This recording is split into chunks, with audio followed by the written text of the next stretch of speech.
Hi everyone, and welcome to Teach and Write. My name is Amy Flowers, and I am so excited to have you on this 7-part series to write your own personal narrative. Along the way, you will learn about adjectives, my favorite part of speech, verbs, also my favorite part of speech, similes, ly words, and who-which phrases, all of which, when you combine them, help you in your writing. So let's get started in writing an incredible personal narrative.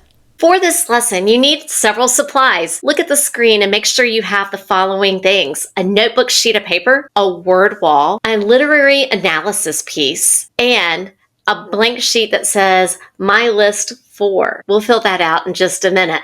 But before we get started, make sure you have all those items. If you need any of them, you can find them in my comments and links beneath this video. Pause the video to grab the supplies and then rejoin when you're ready. We have 3 teaching points today.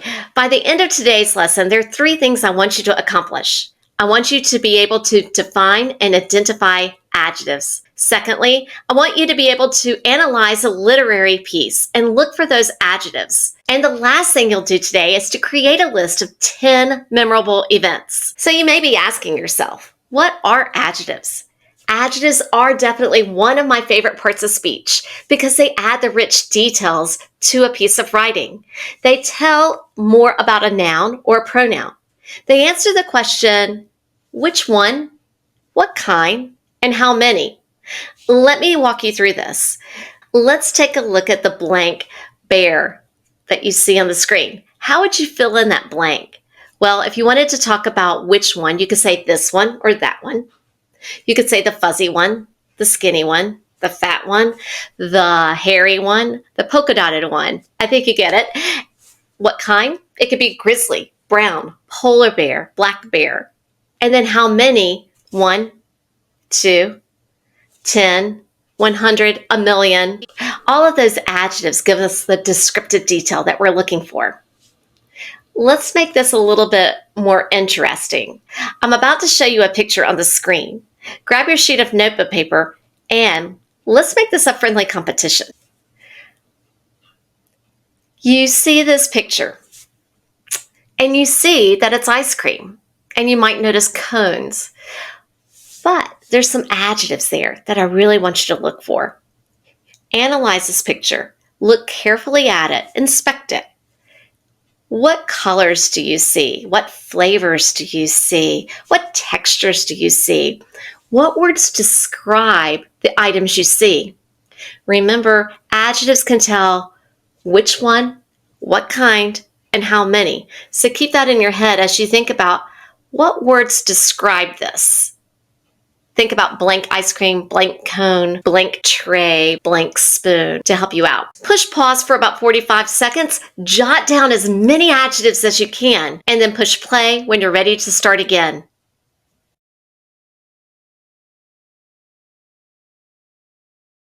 I can't wait to see what adjectives you found. Take a moment. Count up how many adjectives you have. How many did you come up with? Who had the most in your room? Then I want you to share with a partner and see which ones you had in common and who has the most interesting adjective. Take a moment, share your answers with a partner. Press play when you're ready to restart.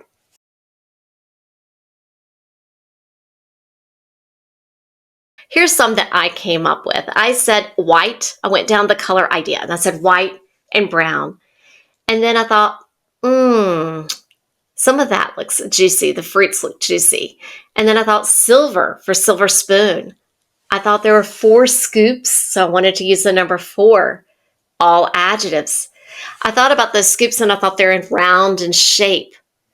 For flavors, I added vanilla and blueberry. Again, very descriptive details. I added delicious and mouth-watering because it definitely looked very yummy to me. Let's try this again. I am going to present another picture on the screen, so get your pencils ready. Here we go. This is a very different picture. If you look closely, I bet you can find many adjectives to describe the scene in front of you. You can look at the man, and you can look all around the man. Use those rich details.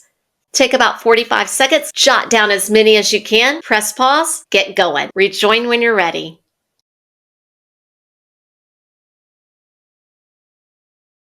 How many did you find that time? Are you finding those adjectives more easily? Right now, just take a moment, share with your partner, and rejoin when you're ready.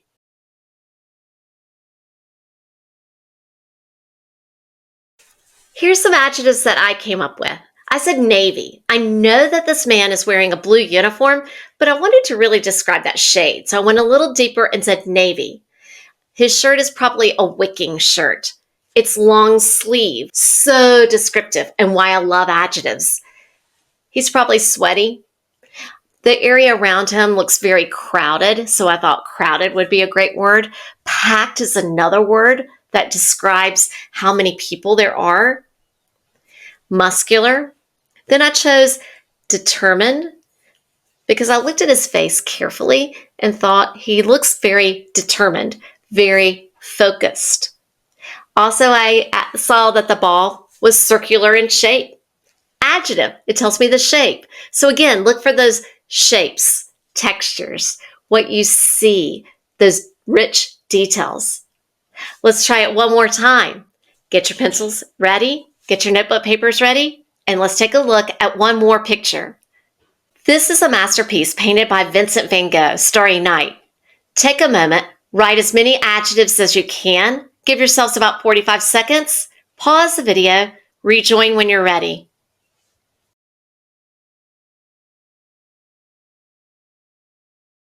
Share your adjectives. Listen for those adjectives that you didn't think about and add them to your list.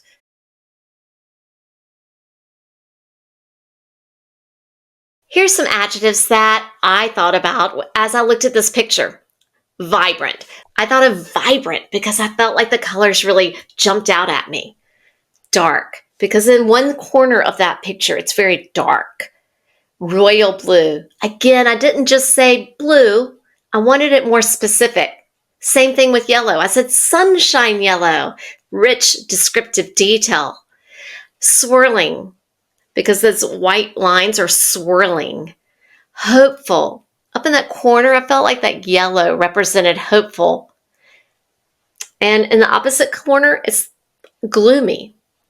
And finally, I thought the stars were sparkling. So I wanted to find an adjective to describe those stars. The next task is to grab the sheet that says word wall 4. And in that blank, write the word adjectives. Now, as you do, I want to tell you that this is a wall that needs to be built.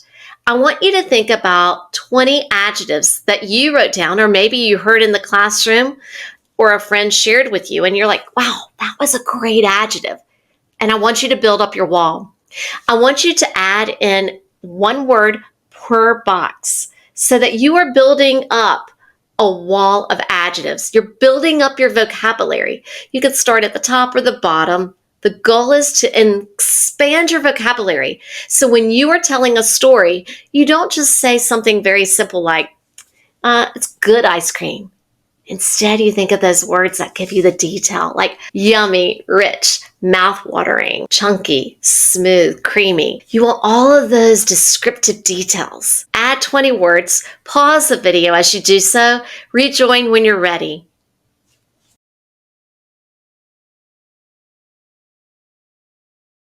Good writers learn from great writers. I think it's really important just to hit pause sometimes and read what someone else has written. We're going to do that right now. This is from A Wrinkle in Time. In this piece, the author really gives descriptive details of one of the characters. I want you to read this piece and answer the 3 questions below. Rejoin when you're ready.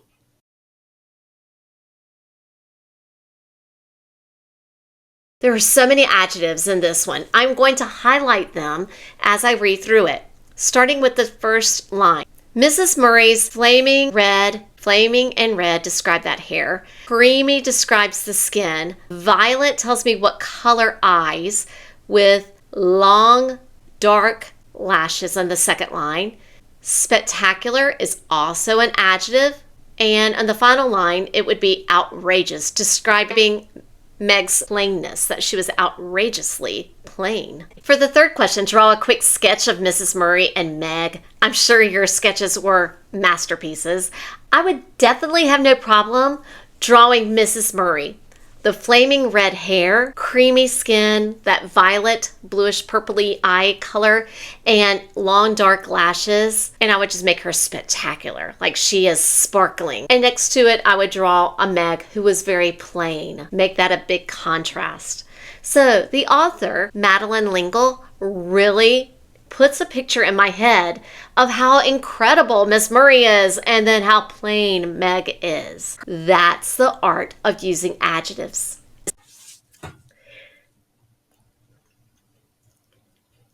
Next, I want to take a look at this picture. What do you notice? What do you observe? As I look at this picture, I notice there's a hand holding a camera lens.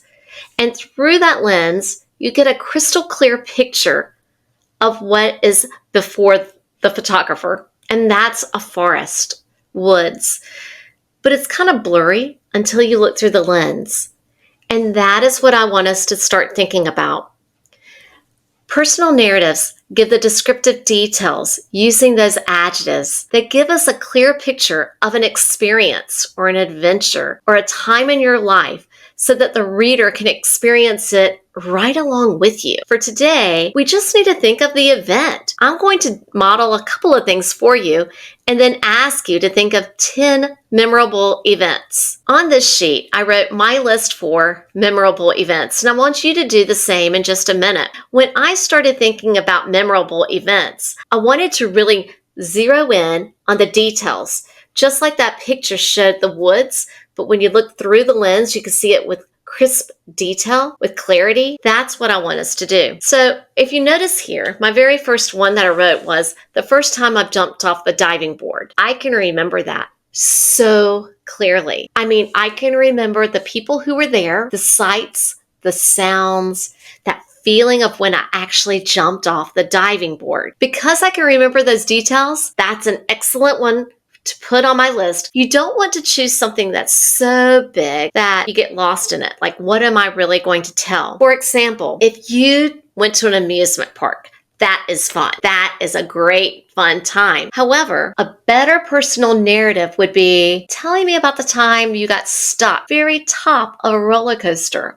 Or you got stuck at the very top of a Ferris wheel. Or tell me about a time that you went to the beach and you found something.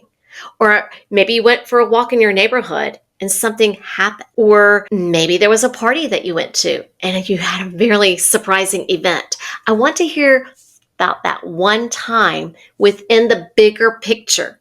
I want you to be able to tell me the details of one moment within the big event. Let me give you some examples. On this sheet, these are my list for memorable events. I've already shared about the first time I jumped off the diving board. Let's look at the second one. The first time I baked cookies by myself. It was awful. It really was. I forgot a key ingredient and they were flat as pancakes. I remember that event very well. If I had just said baked cookies, no, that's just too generic, too big. So narrow it down and think about that zoom lens of what you can get the details for. What event do you have in your head that you can really share the details? Continuing down my list, the third one, my first trip to New York, that was too big. So then I said, riding the subway, because that was a true experience. That is narrowing it down. New York was too big. Subway is just right. When my dog ate an entire chocolate cake, true story. When a bat flew into our house, another true story. When I went to the Final Four basketball game, fun time, that was too big. So let me tell you about the last second shot. That's a memorable event. What about that Christmas when we were all sick? When I met my best friend Cynthia. That was a hilarious story. The time when we made an igloo because we had so much snow. So I don't want to just say when we had snow. That's too big. But I could tell you about that igloo, and that makes an interesting personal narrative. And the last one is when I got glasses, which I probably need my glasses on. When I got glasses. So now I want you to take time to think about 10 memorable events. Again, I remind you, you don't want to go big. You want to think inside that trip you took, or think inside that party, or think inside of that special holiday event you went to. And think of one moment within that you remember the details, the sights, the sounds, what experience you had there. Write that down. They could be happy, fun, surprising, scary, a mix of whatever you want, but I need 10. So pause the video, write down your 10, and rejoin when you're done with that.